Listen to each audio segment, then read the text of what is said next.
Hello à tous, on est parti pour la ronde 3 de Cannes. Alors, on est l'après-midi parce que je viens juste de terminer mon match ce matin et là il est 14h30. On enchaîne avec le deuxième match de la journée qui est déjà dans un peu moins de 30 minutes. Je viens d'avoir l'appariement, je sors de ma sieste, je joue contre Yann Zienkiewicz qui est 2100 Elo. Je l'ai joué il y a 2 ans à Capelle, j'avais gagné. J'espère qu'on va répéter ça. J'ai les blancs, je l'avais joué avec les couleurs différentes la dernière fois. Là, je me prépare un peu en urgence et on va y aller dans 5-10 minutes pour le match contre ce jeune Yann. Sur ça, il fait quoi? Là, j'ai toutes les parties de Yann avec les noirs. Sur E4, je vois qu'il joue essentiellement C5. Je partais sur une Alpine, mais il n'a pas beaucoup de parties. Lui-même, il est joueur de E4, donc peut-être on va éviter ça. Puis, comme on a eu les appareillements il y a 5 minutes, et que le match est dans une demi-heure, lui aussi, il n'aura pas beaucoup le temps de se préparer. Donc là, je pense que je vais plutôt me diriger vers un D4, le coup habituel. Je ne vais pas particulièrement réviser, mais je pense qu'en 20 minutes, il n'a pas le temps de sortir une préparation incroyable. Donc je pense que je peux rester sur les fondamentaux. On part sur D4 plutôt. Et je pense qu'il va faire potentiellement ici cavalier F6, un D4 cavalier 6 C4 E6, et probablement une catalane. Je suis pas sûr, on verra bien.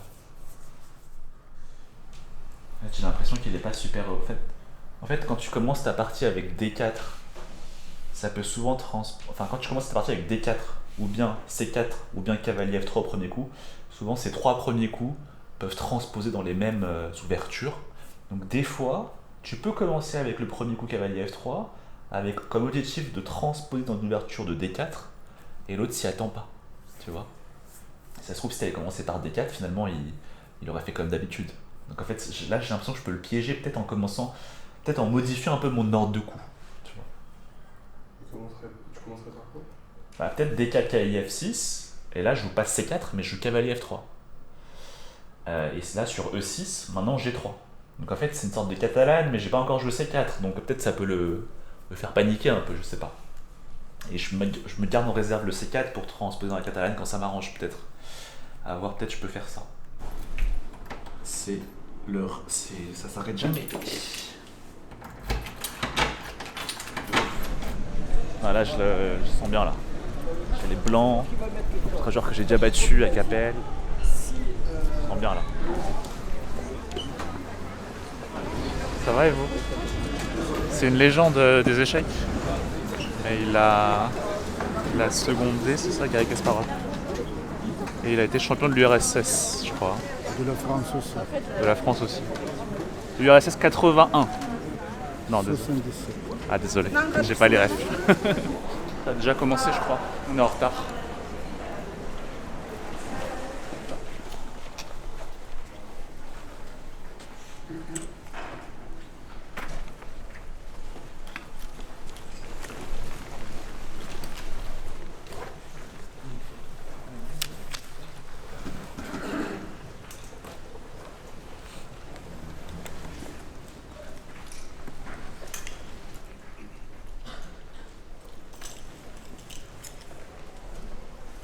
Et c'est parti, je commence ici avec D4. Il joue cavalier F6, cavalier F3. La petite surprise dont je vous avais parlé.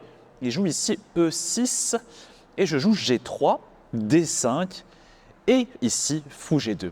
Et là, c'est le fameux piège. Est-ce qu'il va transposer sans faire exprès dans une ligne de la catalane qui joue pas vraiment? Et bien là, je vois, il prend sa main et il joue ici C5. Et tout d'un coup, je joue C4. Et en fait, je vois qu'il réfléchit énormément, Yann. Je suis super content parce que sans le savoir, il vient de transposer dans une grande, grande ligne de la catalane.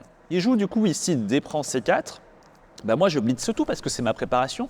Et lui, il est totalement hors théorie. Je fais petit roc, il fait cahier C6, D prend C5, je connais encore. Il fait ici Dame prend D1, Tour prend D1. Cette finale, elle est vachement théorique. Fou prend C5, cavalier BD2, C3, B prend C3.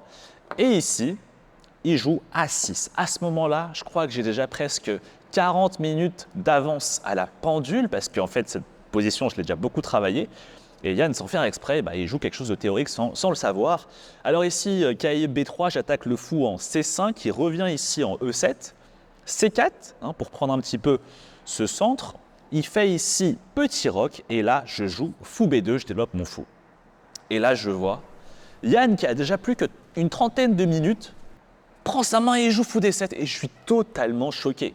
Je me dis, mais c'est pas possible. J'ai fait exprès de mettre le fou en B2 parce que là, j'ai fou prend F6, fou prend F6, tour prend D7. Je gagne une pièce. Et là, je me dis, ok, waouh, finalement, en fait, il y a fou prend A1, cavalier prend A1, tour D8. Ouh là là, je dois échanger peut-être les tours ou peut-être revenir en D2. Mais sur tour D2, il y a cavalier E5 que je trouvais hyper fort. C'est super compliqué.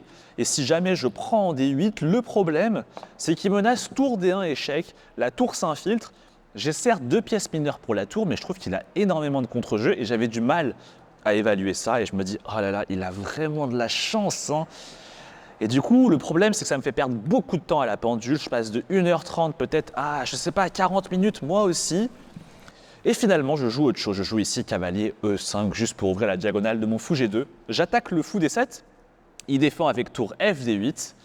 Ici, je prends en C6 pour lui créer une mauvaise structure de pion. Fou prend C6, fou prend C6, B prend C6. Et le pion C6, je vais commencer ici à attaquer avec cavalier A5. Ici, Yann qui réfléchit un petit peu.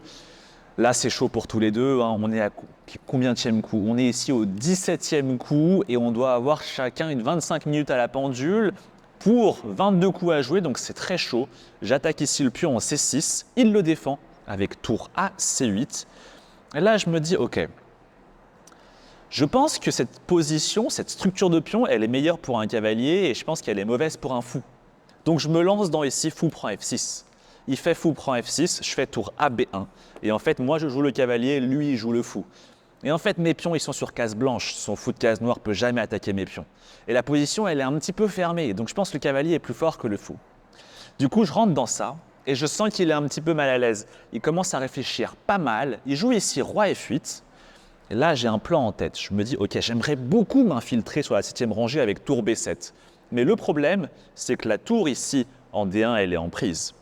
Bien sûr, je n'ai pas envie de jouer tour prend D8 parce que je lui donnerai la colonne D et il va s'infiltrer en D2.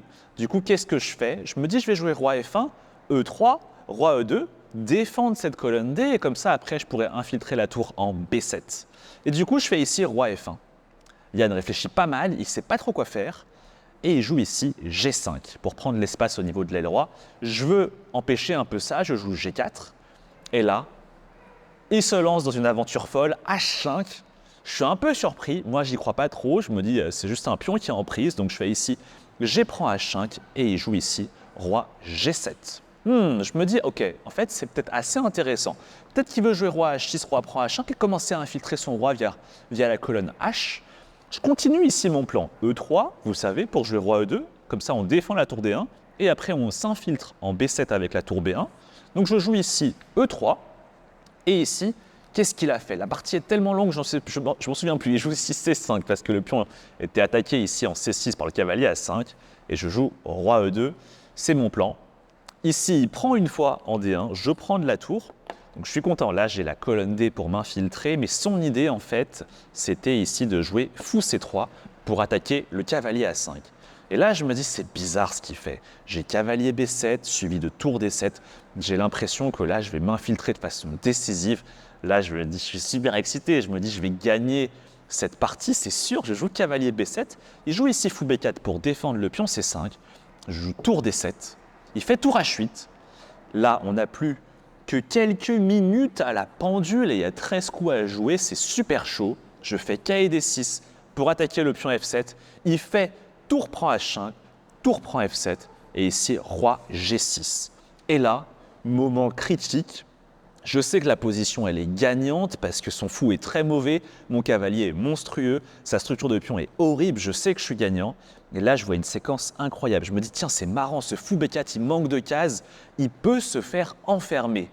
Et ici, pourquoi pas du coup tour A7? J'attaque le pion A6, il doit jouer A5 pour le défendre, et tout d'un coup, je fais K B5 qui contrôle la case A3 et la case C3. Je menace A3 et le fou est enfermé. Ouh, je me dis, ah Julien, aujourd'hui, t'es en forme tactiquement, je suis ultra excité, je joue tour A7, il joue A5, je joue K B5. Là, je sens que Yann accuse le coup et qu'il comprend qu'il va perdre le fou. Mais après quelques secondes de réflexion, ici, il prend en H2, je joue A3 et là, il me sort G4 et je me dis, oh là là là là. c'est quoi ce délire? Si je prends ici le fou en B4, il joue G3. Et après, G3, il menace ici de manger en F2. Peut-être que je vais prendre en C5. Peut-être qu'il va faire tour prend F2. Je fais roi E1. Mais peut-être que la tour s'en va, je ne sais pas. Peut-être ici en B2. Et peut-être G2 et suivi de G1 dame. Et j'ai 30 secondes à la pendule. Et je me dis, je ne sais pas. Je gagne, je perds, je fais le nul, je ne sais pas. Je me dis, ok, tu ne peux pas prendre le risque parce que tu n'arrives pas à calculer. Là, il y a trop de stress et il n'y a pas le temps. Et donc, je me dis, ok, on ne prend pas le fou. On ne prend pas le fou. Et j'ai fait ici roi F1. Pour m'enlever du clouage. Du coup, le fou s'en va et je me dis, ah, malheureusement, il s'en va. Du coup, ici, je fais roi G1 pour virer ici la tour H2. Malheureusement, il fait G3, il force l'ouverture ici de la seconde rangée et la tour vient ici en E2, elle va manger en E3. Et là, je comprends que ça va être dur de gagner parce que cette tour, elle va être super forte et la position s'ouvre, ce qui favorise le fou par rapport à mon cavalier. Je joue ici roi F1 pour attaquer la tour. Il fait tour prend E3. Je fais ici roi F2, il fait tour E5. Et ici, qu'est-ce que je fais? Ouh là là, c'est compliqué. Je crois que j'ai fait ici, tac, tour C7. Il joue ici fou E1 échec, roi F3 et tour F5, échec et roi E4. Et ici, j'atteins le 40e coup. J'ai 30 minutes qui sont rajoutées à ma pendule et je comprends que malheureusement là, c'est soit je fais nul, soit je la perds. Il fait fou prend G3, j'ai un pion de moins. Et voilà quoi, je joue juste pour le match nul. J'essaye de ne pas y penser parce que je sais que j'étais gagnant. Mais je me dis, mais Julien, mais comment t'es passé à côté de cette opportunité là? Et est-ce que ça se trouve, tu vas la perdre maintenant? Je vois quand même ma tour et l'attaquer, je fais tour C6, mais j'ai quand même un peu espoir parce que certes, j'ai un pion de moins. Mes pièces sont extrêmement actives, donc je me dis, il y a des chances que je fasse match nul. Il joue roi F6 pour défendre le pion E6. Et là, j'ai une super idée. Je me dis, attends, il n'y a pas qu'à C3 là par hasard. Je menace des histoires de cavalier D5, vu que le pion E6 il est cloué. Et s'il fait tour E5 échec, roi F3, et mon cavalier s'installe en E4, il est super fort. Et s'il fait tour F4, l'autre coup qui paraît super naturel, bah, je fais roi E3.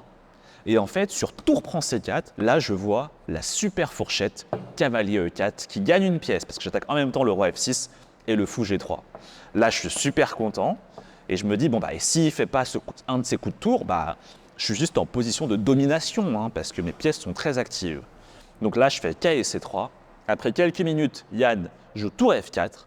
Ici, je joue roi E3. Et là, je pense que Yann comprend que sur tour prend C4, il y a la fourchette ici en E4. Mais de toute façon, maintenant, il ne peut plus l'empêcher. Donc il rentre dans cette séquence. Tour prend C4. Je fais cavalier E4 échec, roi E5, K et prend G3, tour C3. Dernier moment critique, je me dis, ok, est-ce que je conserve mon cavalier en plus en faisant roi F2?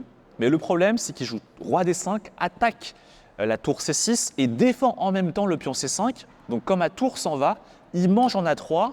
Et là, il n'y a que moi qui peux la perdre, hein, parce que cavalier tour contre tour, déjà c'est nul en soi. Donc là, il a 3 pions de plus. Il n'y a que moi qui peux la perdre. Et donc c'est pour cela que je me dis, bon, jouons la finale de tour. Roi D2, tour prend G3, tour prend C5 échec, roi D4, tour prend A5, tour G2. Bien sûr, il veut faire reculer mon roi, roi E1, E5. Et là, vous savez, la méthode de défense classique dans ce genre de situation, c'est les échecs à l'infini. Je fais tour B5 pour pouvoir faire les échecs à l'infini via B4, via B3 sur le roi noir. Il joue ici E4, je joue tour B4 et il joue ici roi D3. Et par exemple, ici, j'aurais pu continuer tour B3, il bouge le roi et c'est la position de Philidor qui est match nul sans aucune difficulté à notre niveau. Donc finalement, ici, il me propose nul. On se serre la main. Je suis désolé, c'est un match nul.